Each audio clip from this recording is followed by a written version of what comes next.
धनगर समाजाच्या एसटी आरक्षणाच्या अंमलबजावणीची मागणी करत धनगर आंदोलक दीपक बोराडे हे मुंबईकडे रवाना झालेत। मुंबईतील आझाद मैदानावर 16 मार्च रोजी सकाळी 10 वाजता दीपक बोराडे हे उपोषणाला बसणार आहेत।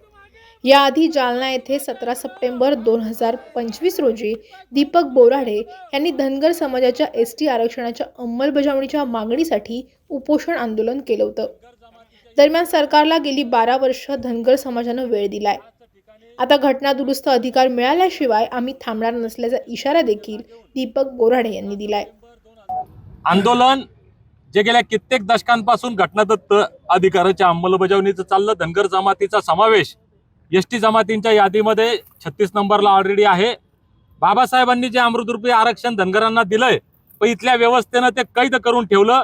या आरक्षणाला, आरक्षण रूपी अमृताला मुक्त करण्याचा लढा जालन्याच्या आंदोलनाच्या आणि क्रांतीच्या भूमीतून याच अहिल्यादेवी होळकर यांच्या नियोजित स्मारकाच्या जागेवरून 17 सप्टेंबरला आम्ही सुरू केला होता। या लढ्याचा अंतिम पडाव मुंबईच्या आझाद मैदानात उद्या जाऊन या आरक्षण रूपी अमृताची मुक्तता करायची आहे। उद्या आटकेपार झेंडे फडकवणारे होळकरशाहीचे संस्थापक श्रीमंत सुभेदार मल्हारराव होळकर यांची जयंती आहे। ही जयंती आतापर्यंतची या देशातील सर्वात मोठी ऐतिहासिक जयंती आझाद मैदानामध्ये साजरी करायची आणि धनगरांच्या घटनादत्त एसटी आरक्षण अंमलबजावणीचा लढा अधिक मजबूत करायचा म्हणून आज जालन्याच्या या क्रांतीच्या भूमीतून आम्ही निघालोय। आमची सरकारला विनंती आपल्या माध्यमातून, स्वर्गीय अटल बिहारी वाजपेयी साहेबांनी पंढरपूरच्या पांडुरंगाच्या चरणी लाखो बांधवांना सांगितलं होतं की आम्ही सत्तेत आलो तर आपला प्रश्न सोडवतो। सध्या ते देशाचे पंतप्रधान सन्माननीय नरेंद्र मोदी साहेब यांनी सुद्धा सोलापूरला लाखो धनगर बांधवांना सांगितलं होतं आम्ही आलो की सत्तेत तुमचं आरक्षण सोडवतो। या राज्याचे मुख्यमंत्री देवाभाऊ देवेंद्र फडणवीस यांनी सुद्धा बारामतीच्या भूमीमध्ये लाखो लोकांसमोर सांगितलं होतं पहिल्या कॅबिनेटमध्ये आरक्षण देऊ। आज ती वेळ आलेली आहे। सरकारला आमची सांगणं आहे, काल सुद्धा परवा आमची मुख्यमंत्री महोदयांसोबत सविस्तर बैठक झाली, सविस्तर चर्चा झाली। तिथं सुद्धा आम्ही सांगितलं की फडणवीस साहेब, आता आपल्याला हे आरक्षणाची अंमलबजावणी करून आमचा घटनादत्त अधिकार आम्हाला बहाल केल्याशिवाय, तुमचा शब्द पाळल्याशिवाय दुसरा पर्याय नाही। परवा सुद्धा मीटिंगमध्ये मुख्यमंत्री महोदयांनी ज्या काही गोष्टी आहेत सगळ्या सविस्तर चर्चा झाली। त्यांनी सांगितलं की पुन्हा आम्हाला वेळ थोडासा लागेल। आम्ही त्यांना नम्रपणे सांगितलं की 12 वर्षापासून आपल्याला आम्ही वेळ दिलेला आहे। मागच्या वर्षी याच सप्टेंबर महिन्यामध्ये 16 दिवस आम्ही पंढरपूरला उपोषण केलं होतं। त्यानंतर मागच्या 6 महिन्यापूर्वी सप्टेंबरमध्ये 16 दिवस उपोषण केलं।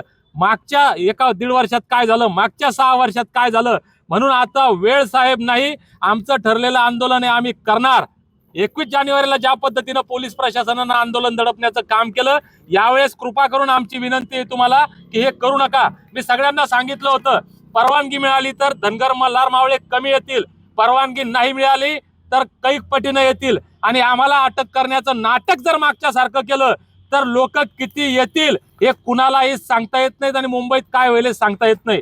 पोलीस प्रशासनानं आम्हाला सहकार्य केलेलं आहे। मी सर्व पोलीस प्रशासनाचे आभार या ठिकाणी मानतो की त्यांनी आमच्या घटनादत्त अधिकारानुसार भारताच्या प्रत्येक नागरिकाला जो आंदोलन करण्याचा अधिकार आहे, आम्हाला ही आंदोलन करण्याची परवानगी दिली। उद्या सुद्धा मुंबईत गेल्यानंतर मी आजच या ठिकाणी नम्रपणे सर्वांना, महाराष्ट्राला सांगतो, शासनाला सांगतो, उद्या 10 वाजता जयंती साजरी केल्यानंतर ज्या क्षणी आमच्या एसटी आरक्षण अंमलबजावणीचा मार्ग मोकळा होईल, आमच्या लेकरा बाळांच्या कल्याणाचा मार्ग मोकळा होईल, त्या क्षणी आमचं आंदोलन संपेल, तोपर्यंत संपणार नाही।